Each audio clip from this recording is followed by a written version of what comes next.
Hello friends, আমি তনুশ্রী প্রতিদিনের মতো আবার আপনাদের কাছে রান্না নিয়ে হাজির হয়ে গেছি আমার রান্নাঘরে।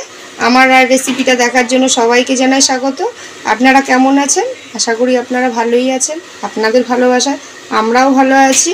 যদিও খুব গরম পড়ে গেছে কাল থেকে, কিছু তো করার নেই, সব কিছু সহ্য করে নিয়েই থাকতে হবে ভালোভাবে। আজকে রেসিপিটা হচ্ছে পান্তা ভাতের বড়া। পান্তা ভাতের বড়াটা দিদা ঠাকুমার আমলের রেসিপি। আজকে আমি আমার জেঠির থেকে শিখেছি, তাই ভাবলাম আপনাদের সাথেও সেটা শেয়ার করি। রেসিপিটা তৈরি করতে কী কী লাগবে দেখুন। আগে থেকে পান্তা ভাতটাকে ছাঁকনির মধ্যে জল ঝরানোর জন্য বেশ কিছুক্ষণ ধরে রেখে দিয়েছি।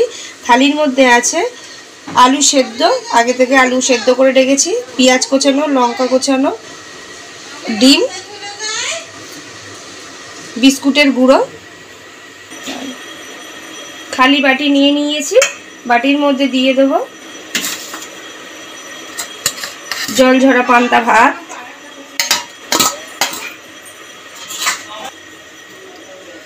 পেঁয়াজ কুচি,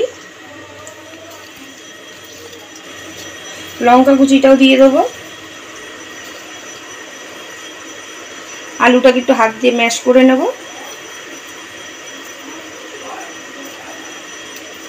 তার সাথে দিয়ে দেবো আশীর্বাদের বেসন, ছোলার বেসন,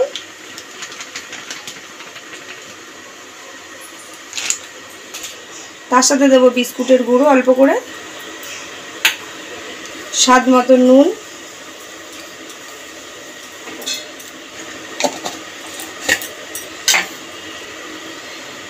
কালার হওয়ার জন্য একটুখানি হলুদ গুঁড়ো,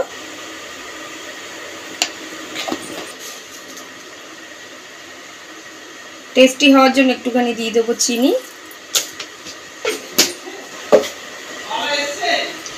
এবার এটাকে ভালো করে মাখবো, জল তো দেবো না, যাতে টাইট মাখাটা হয় সেরকমভাবেই মাখতে হবে সব সময়।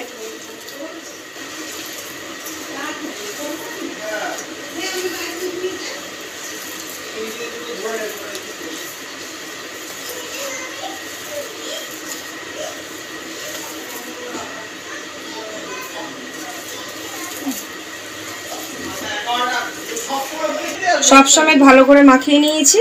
এবার ডিমটাও ফাটিয়ে দিয়ে দেবো।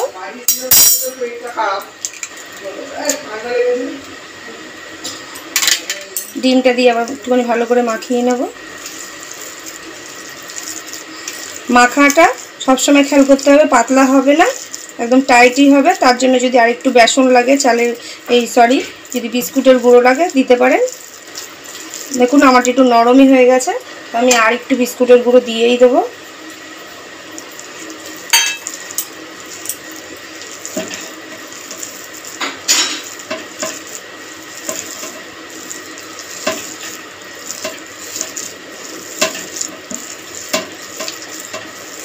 থেকে গ্যাস অন করে কড়াই বসিয়ে দিয়েছি। কড়াই তো গরম হয়ে গেছে, খালি কড়াইয়ের মধ্যে দিয়ে দেবো তেল, সরষের তেল। পান্তা ভাতের বড়া করার জন্য সরষের তেলই ব্যবহার করব। তেলটা গরম হওয়ার জন্য একটু সময় নেব। তেল গরম হয়ে গেছে, এবার আমি পান্তা ভাত সব কিছুর সাথে যে মেখেছি এরকম গোল গোল করে দিয়ে দেবো।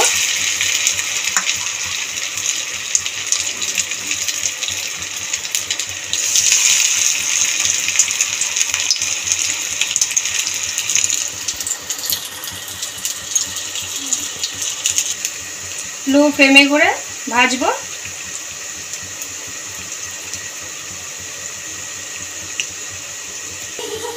লো ফ্লেমে করে এপিট ওপিট করে লাল লাল করে ভাজা হয়ে গেছে পান্তা ভাতের বড়া। এবার আমি নামিয়ে নেব।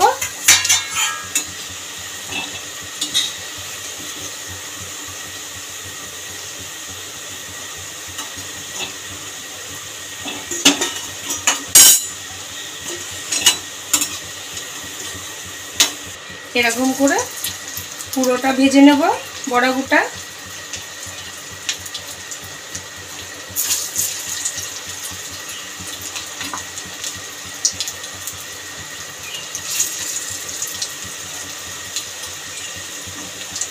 আপনারা বিস্কুটের গুঁড়ো বাড়িতে না থাকলে চালের গুঁড়ি কিংবা সুজি দিয়েও করতে পারেন, তাতেও খুব ভালো হবে। আর আলু সেদ্ধটা দিলাম যাতে টাইট ভাবটা আসে, নরম হলে হবে না, যে বেসন দিয়ে আর ভাত দিয়ে মাখলে ওরম করলে হবে না, আলু সেদ্ধও করে দিতে হবে। আলুটা দিলে কি বড়াটা টাইট হয়। দেখুন বন্ধুরা, একটা একটা করে আমার পান্তা ভাতের বড়া তৈরি করা হয়ে গেছে। বাড়িতে আজকে আমি ডাল করেছি, পেঁয়াজ দিয়ে মুসুরির ডাল, তার সাথে এই বড়া দিয়ে জমেই যাবে দুপুরবেলা, এই গরমের দিনে দুপুরে। আপনারাও বাড়িতে একদিন করে দেখতে পারেন। আশা করি এই গরমে সবাই মোটামুটি পান্তা ভাত তো খান একদিন না একদিন, একদিনকার ভাত না খেয়ে এরকম বড়া করে খেয়ে দেখবেন, আশা করি আপনাদের দারুণ লাগবে। যদি ভালো লেগে থাকে আমার রেসিপিটা, তাহলে আবদার করে বলবো একদিন করে খান। এটা আমার রিকোয়েস্টই থাকে সব রেসিপির লাস্ট কথা। ভালোবেসে পাশে থেকে প্রতিদিনের মতন লাইক শেয়ার সাবস্ক্রাইব করে দেবেন। ভালো থাকবেন, সুস্থ থাকবেন। Thank you.